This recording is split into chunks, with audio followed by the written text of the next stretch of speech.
Bonjour à tous mes petits amateurs de macabre, aujourd'hui nouvelle vidéo et aujourd'hui on va s'attaquer à une légende qui nous parle d'un être profondément barbare à la violence sans limite, une figure qui a grandement inspiré Bram Stoker.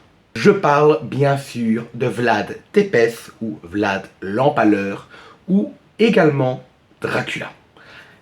Alors mettez-vous à votre aise et on est parti pour une nouvelle archive macabre.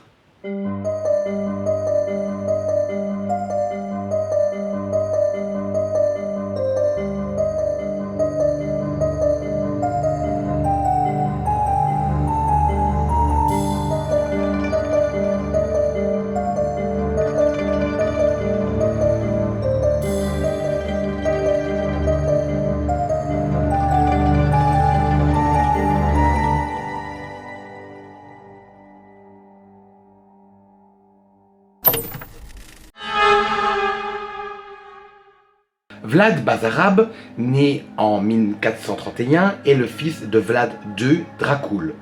Donc, son père faisait partie d'un mouvement, d'un groupe qui s'appelait l'Ordre du Dragon. Donc du coup, Vlad II Dracul signifie Vlad II le Dragon. Du coup, son fils, Vlad III, donc Vlad l'Empaleur, Vlad Tepes ou Vlad Basarab, lui écopera du surnom du fils du dragon. Malheureusement, le problème, c'est que le contexte géopolitique est particulièrement tendu du fait des affrontements avec l'Empire ottoman.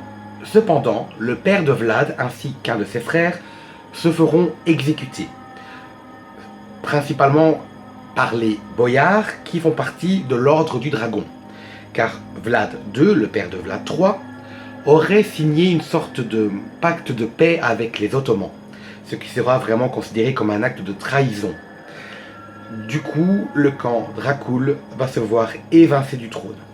En 1442, Vlad deviendra, on va dire, l'esclave, ou plutôt l'otage du sultan Murad II pour un événement qui s'appelle l'impôt du sang, où justement les enfants, enfin les fils surtout, avant leur 18e anniversaire, donc généralement entre 10 et 18 ans, se voyaient, on va dire, offerts à des grandes figures de l'autorité pour parfaire leur éducation, leur enseignement, que ce soit au niveau de la politique ou même de l'armée. Ce qui pourrait être un événement traumatique va s'avérer être une source d'ambition et va faire naître en Vlad un désir profond de vengeance.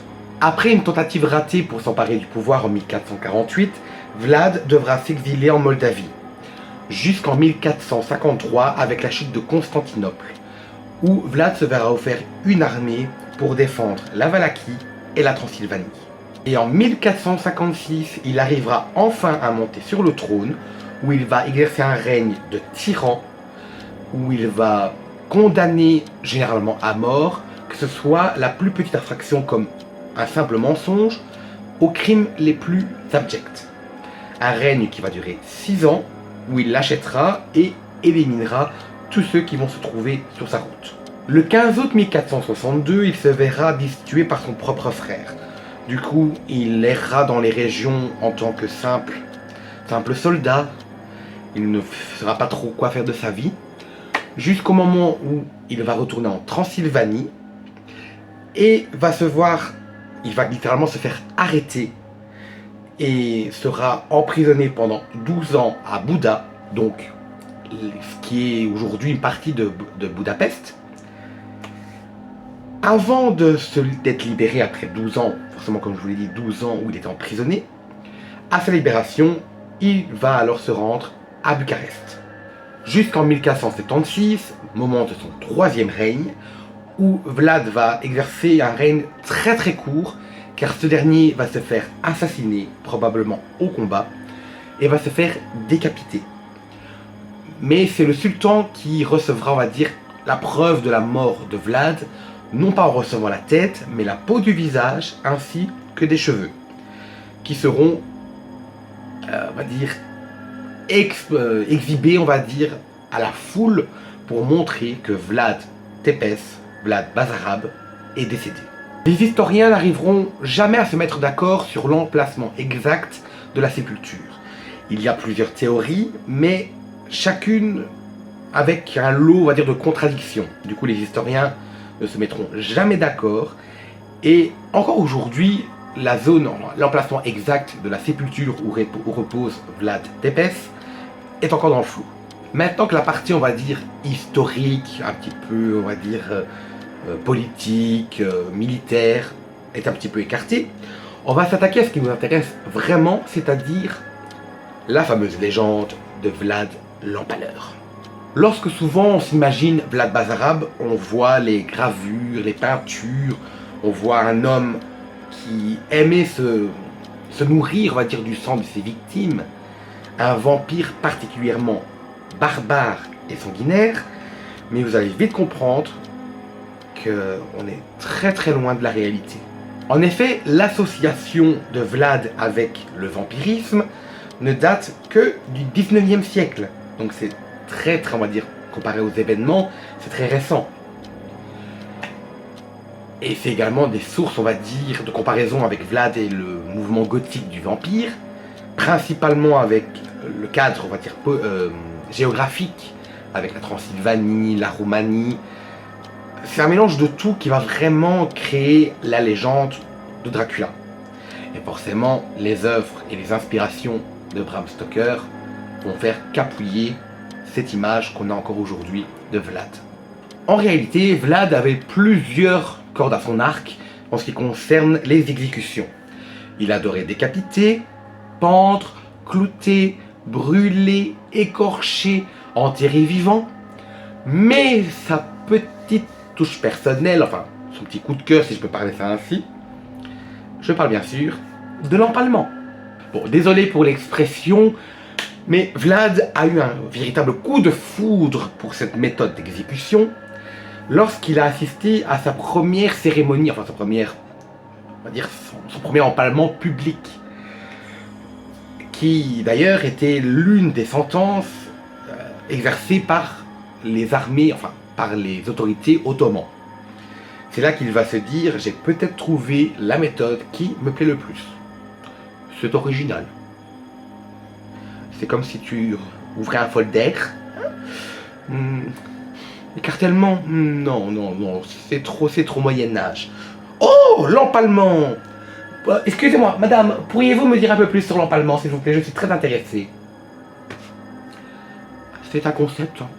Et l'empalement, qu'est-ce que c'est? Alors, c'est une pratique qui est particulièrement cruelle, surtout la deuxième variante. La première est un peu plus directe. Donc, on prend une longue et épaisse poutre en bois, généralement appelée un pal. On colle la partie pointue soit sous l'abdomen, soit dans le dos. On redresse forcément le pal. La gravité, elle fait son travail.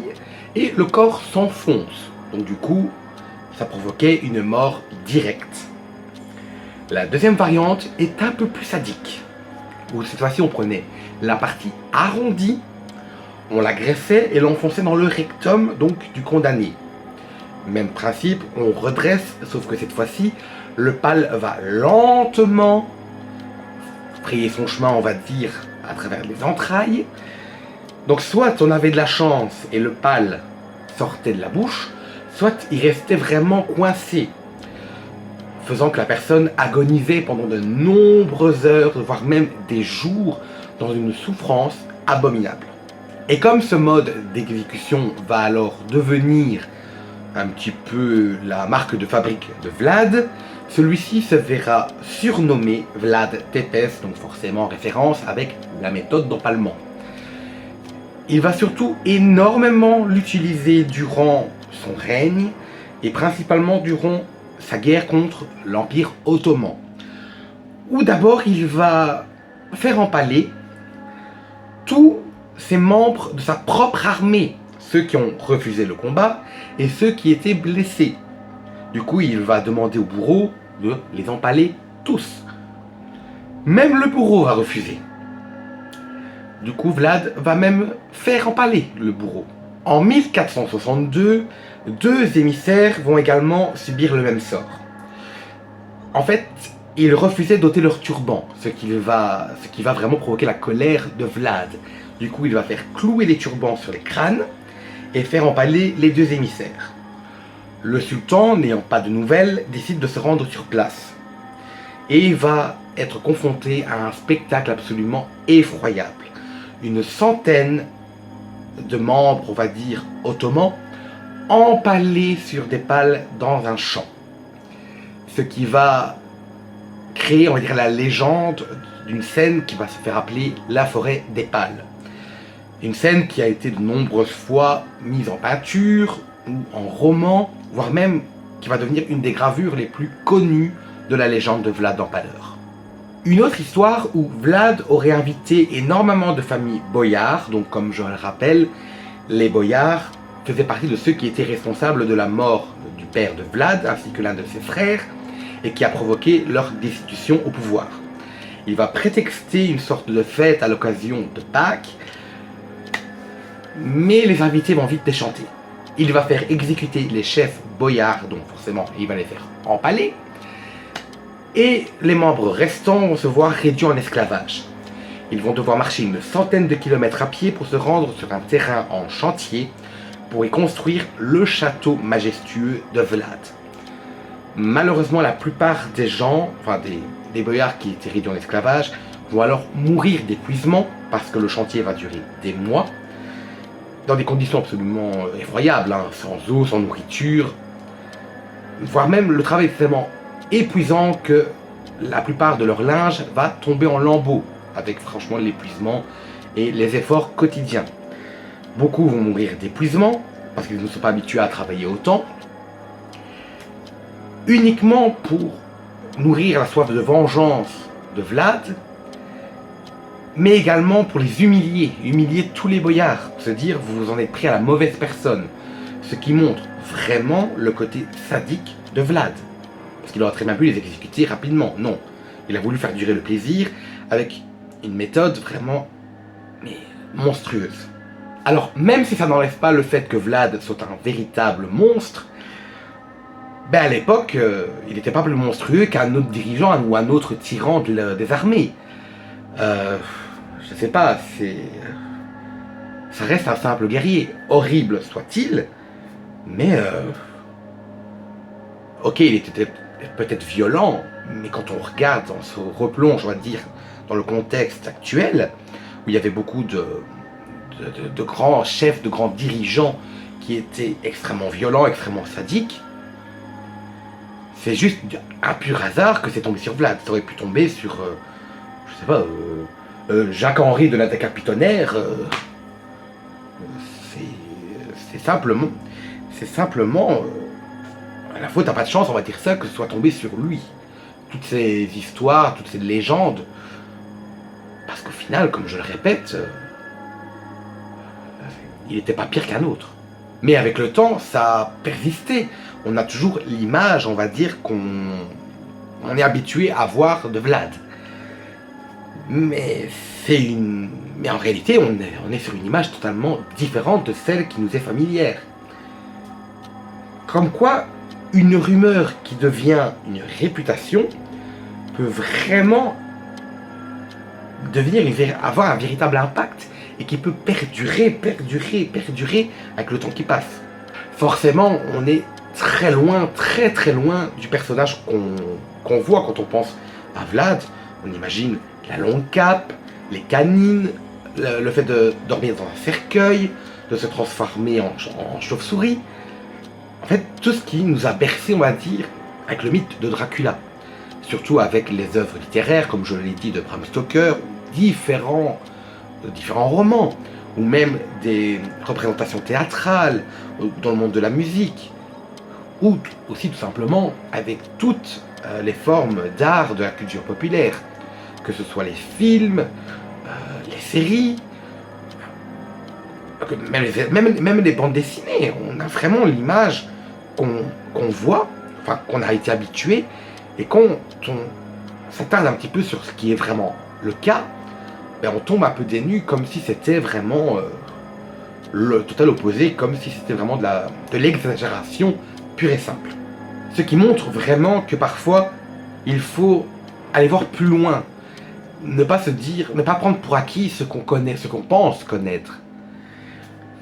Mais c'est vrai que parfois, on peut être soit déçu de se dire, mais on pensait que c'était plus romanisé, on va dire ça, plus exagéré, plus...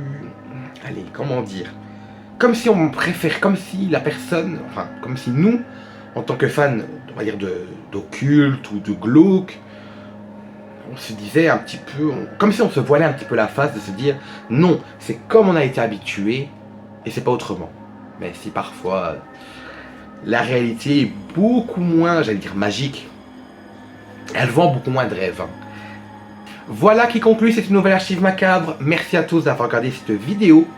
N'hésitez pas à me mettre en commentaire ce que vous avez pensé de cette affaire, à me laisser un petit pouce bleu, ça fait toujours plaisir, à vous abonner, bah oui, ce serait quand même bien, allez, j'ai envie de dire, si on misait les 125 abonnés, allez, soyons frivoles, soyons fous. Et également, n'hésitez pas à partager pour qu'on soit de plus en plus nombreux. Et on se dit rendez-vous dimanche prochain, 15 h, pour une nouvelle archive macabre. Salut!